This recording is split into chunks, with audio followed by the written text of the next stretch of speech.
नमस्कार साथियों, कुमार कल्याण रस। बच्चे अगर निरोग रहें, उन्हें पौष्टिक आहार मिले तो वे उम्र के प्रभाव से किसी पौष्टिक योग यानी टॉनिक का सेवन किए बिना स्वस्थ, चुस्त और सुडौल शरीर वाले बने रहते हैं। इसलिए उन्हें किसी टॉनिक यानी बलवर्धक नुस्खे का सेवन करने की ज़रूरत नहीं पड़ती। जो बच्चे किसी योग या अन्य कारणों से दुबले पतले और कमज़ोर शरीर वाले हो, उनके लिए एक हितकारी आयुर्वेदिक योग कुमार कल्याण रस के विषय में आपको मैं आज बताने जा रहा हूँ।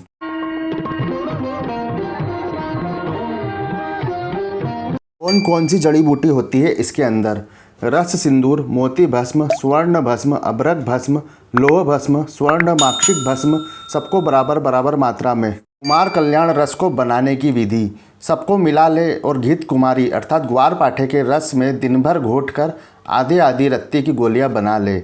आयुर्वेद सार संग्रह ग्रंथ के अनुसार रस सिंदूर के स्थान पर मकर ध्वज लिया जाए तो अधिक गुणकारी योग बनता है, ऐसा ग्रंथकार का अनुभव है।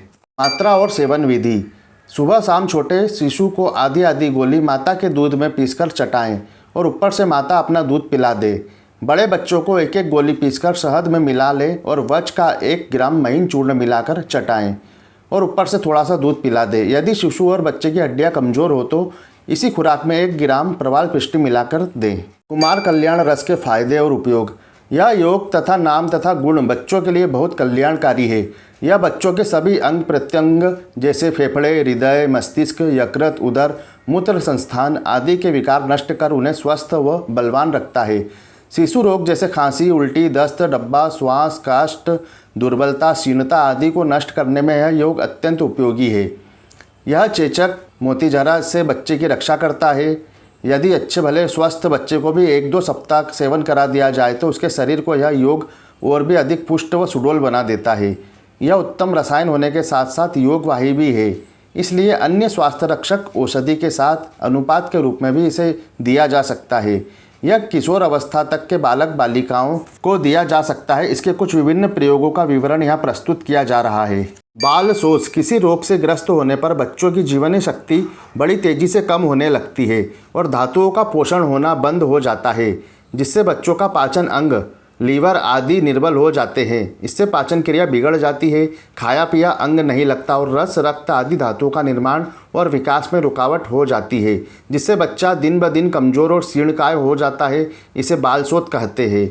इस स्थिति को ठीक करने के लिए कुमार कल्याण रस एक उत्तम योग है। माता का प्रभाव: स्वस्थ रक्षा संबंधी पर्याप्त शिक्षा और जानकारी न मिलना या आर्थिक परिस्थितियों के कारण अधिकांश भारतीय माताओं के अस्वस्थ और कमज़ोर शरीर की होने या गर्भकाल में उचित और पर्याप्त मात्रा में पोषक आहार न मिलने से गर्भस्थ शिशु का शरीर स्वस्थ और सुडौल नहीं बन पाता और ऐसी माताएं कमज़ोर व दुर्बल शिशु को जन्म देती है। इन्हीं कारणों से वे शिशु को दूध भी नहीं पिला पाती, क्योंकि पर्याप्त मात्रा में उनके स्तनों में दूध आता ही नहीं और जो थोड़ा बहुत आता भी वो पौष्टिक नहीं होता। ऐसी स्थिति में बालक को इस रस के साथ 1-1 चम्मच अरविंदासव पिलाया जाए और माता को कुमार कल्याण रस, प्रवाल पिष्टी और शीतलोपलादी चूर्ण तीनों को समभाग मिलाकर दिन में 3 बार 1-1 ग्राम मात्रा में इस मिश्रण को थोड़े से शहद में मिलाकर सेवन कराया जाए और आहार में दूध की मात्रा बढ़ा दी जाए तो शिशु का शरीर और स्वास्थ्य तेजी से सुधरने लगता है। दांत दाढ़ आना: प्रायः 6-7 माह का होते होते शिशु को अन्नाहार खिलाना शुरू कर दिया जाता है। प्रायः आधुनिक रंग ढंग वाली माताएं शिशु को दूध पिलाना बहुत जल्दी बंद कर देती है, जबकि जब तक बच्चे के दांत दाढ़ ना निकल जाएं जब तक माता को अपना ही दूध पिलाना चाहिए। माता के दूध से अधिक श्रेष्ठ और पोषक आहार अन्य कोई भी नहीं। यदि शिशु 2-3 वर्ष में शिशु के शरीर का उचित पोषण नहीं किया जाए तो बाद में उपाय करना उतना गुणकारी नहीं रहता, क्योंकि बुनियाद ही गलत हो जाती है। उसी के परिणाम स्वरूप प्रायः बच्चों का लीवर कमज़ोर हो जाता है या बढ़ जाता है। ऐसी स्थिति में बच्चों को इस रस के साथ 1-1 चम्मच कुमारासव नंबर 3 भी देना चाहिए। इस प्रयोग से धीरे धीरे बच्चों का लीवर ठीक होने लगता है, जिससे बच्चे के स्वास्थ्य में सुधार होने लगता है और बच्चे का दुबलापन दूर होकर शरीर पुष्ट व सुडौल हो जाता है। रोग से ग्रस्त: कुछ बालक विषम ज्वर, मोतीझरा या डब्बा आदि रोग से ग्रस्त होने के बाद कमज़ोर हो जाते हैं और उनका शरीर पनपता नहीं। पौष्टिक आहार देने पर भी उन्हें लाभ नहीं होता, क्योंकि आहार ठीक से हजम नहीं होता। रोग प्रतिरोधक शक्ति क्षीण हो जाने की वजह से बच्चे को हमेशा सर्दी जुकाम बना रहता है, नाक बहती रहती है, हल्का हल्का बुखार भी बना रहता है। ऐसे बच्चे स्वास्थ्य से चिड़चिड़े और रोते रहने वाले हो जाते हैं, जिसका असर उनके स्वास्थ्य पर होता है।